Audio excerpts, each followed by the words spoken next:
अस्सलाम वालेकुम। मैं तुहाडा अपना मुज़फ़्फ़र इकबाल भट्टी ते अजकल तुसीं सुन रहे हो कि हुकूमत गरीब आवाम उत्ते बिल्लां दे टैक्स वधा के उन्होंने भेज रही है।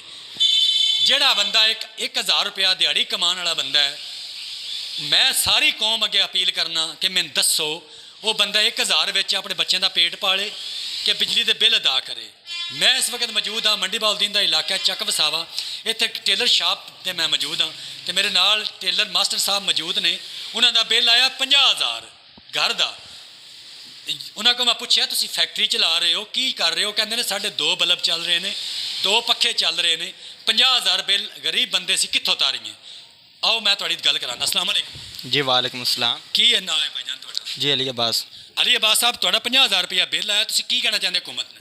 हुकूमत ਨੂੰ ਇਹ ਕਹਿਣਾ ਚਾਹੁੰਦੇ ਹਾਂ ਕਿ ਜਿਹੜਾ ਇਹਨਾਂ ਟੈਕਸ ਵਧਾਇਆ ਮਿਹਰਬਾਨੀ ਕਰਨ हुकूमत ਅੱਗੇ ਅਪੀਲ ਹੈ ਵਾ ਉਹ ਘਟਾਉਣ ਟੈਕਸ ਤਾਂ ਕਿ ਅਸੀਂ ਜਿਹੜਾ ਨੇ ਆਪਣਾ ਈਜ਼ੀਲੀ ਬਿੱਲ ਤਾਰ ਸਕੀਏ। ਇਹ ਤਾਂ ਗੱਲ ਗਲਤ ਹੈ ਨਾ, ਵਰਨਾ ਜੇ ਅਗਰ ਇਹ ਨਹੀਂ ਕਰ ਸਕਦੇ ਤੇ ਇਹਤਜਾਜ ਹੋਵੇ ਤਾਂ ਮੰਡੀ ਅਸੀਂ ਜਿਹੜਾ ਨਹੀਂ ਧਰਨਾ ਦਿਆਂਦੇ ਤੇ ਫਿਰ ਮੁੜ ਆ ਜਾਣ ਜਿਨ੍ਹਾਂ ਹੋਣਾ ਆਪਣਾ ਜਿਹੜਾ ਨਹੀਂ ਢਿੱਲ ਆ ਲੈਣ ਤੇ ਜਿਹੜਾ ਹੈ ਨਾ ਬੰਦਾ ਭੇਜਣਾ ਤਾਰ ਕੱਟਣੇ ਵਾਸਤੇ ਮੀਟਰ ਦੀ ਉਹ ਆਪਣੀ ਜ਼ਿੰਮੇਦਾਰੀ ਤੇ ਆ ਜਾਏ, ਉਹਦੇ ਵੀ ਮੁੜ ਨਹੀਂ ਖੈਰ।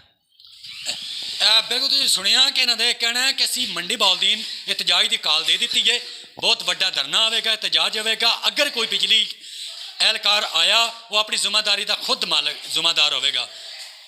जी